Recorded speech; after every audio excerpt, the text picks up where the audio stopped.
Once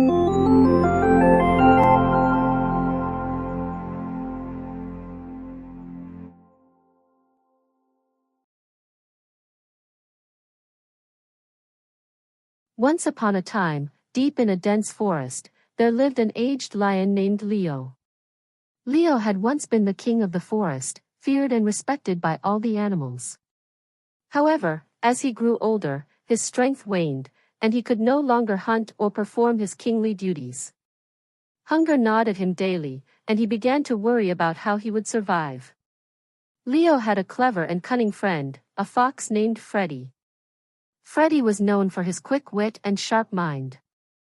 One day, Leo called Freddy to his den and said, "Freddy, my friend, I am no longer strong enough to hunt for myself. Will you help me find food?"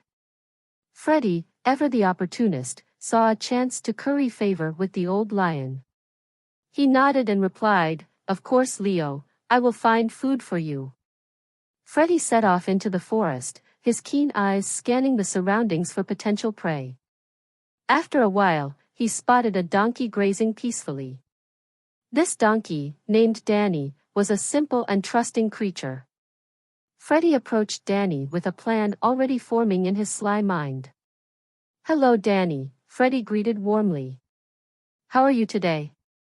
Danny looked up and smiled. "Hello, Freddy. I'm doing well, thank you. What brings you here?" Freddy put on his most convincing smile. "Danny, I have wonderful news for you. Our great lion king, Leo, is getting older and has decided to appoint a new king in his place. He has chosen you to be the new king." Danny's eyes widened in surprise. "Me?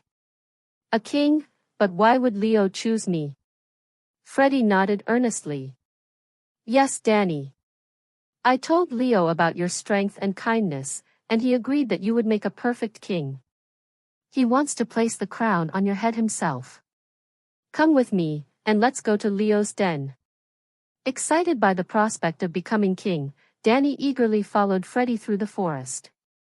As they approached Leo's den, Freddy whispered, "Remember to be respectful and bow before Leo."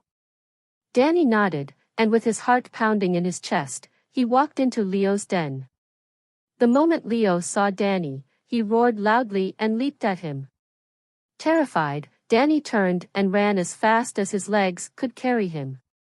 In his haste, he didn't notice that Leo had bitten off his ears. Danny fled deep into the forest, his ears bleeding and his heart racing. He collapsed under a tree, crying in pain and fear. A while later, Freddy found him and scolded him harshly. "Why did you run away, Danny?" Freddy demanded. "Leo was so eager to place the crown on your head. Because of your foolishness, you made him angry." Danny, tears streaming down his face, replied, "Freddy, Leo bit my ears. How can I wear a crown if I don't have ears?" Freddy sighed and consoled Danny. "I understand, Danny. But even without your ears, you can still be king. Come with me, and let's try again." Reluctantly, Danny followed Freddy back to Leo's den. As soon as they arrived, Leo roared once more and lunged at Danny, this time biting off his tail. Danny screamed in pain and ran away again. Freddy found Danny crying and scolded him again. "Danny, why did you run away this time? Leo was only trying to make sure you fit perfectly on the throne. With your tail, it would have been uncomfortable to sit." Danny, still in tears, replied, "But Freddy, Leo bit off my tail. How can I be king without a tail?" Freddy sighed and patted Danny's back. "It's all right, Danny. Even without a tail, you can still be a great king. Let's go back one more time." Despite his fear and pain, Danny allowed Freddy to lead him back to Leo's den once again. This time, Leo didn't hold back. He attacked Danny with all his might, killing him instantly. Satisfied, Leo commanded Freddy, "Take away the donkey's body and eat all the parts you want, but leave the brain, liver, kidney, heart, and lungs for me." Freddy, always the opportunist, ate all the parts, including the brain, leaving only the remains. He then brought the leftovers to Leo. The lion devoured the parts but soon noticed the absence of the brain.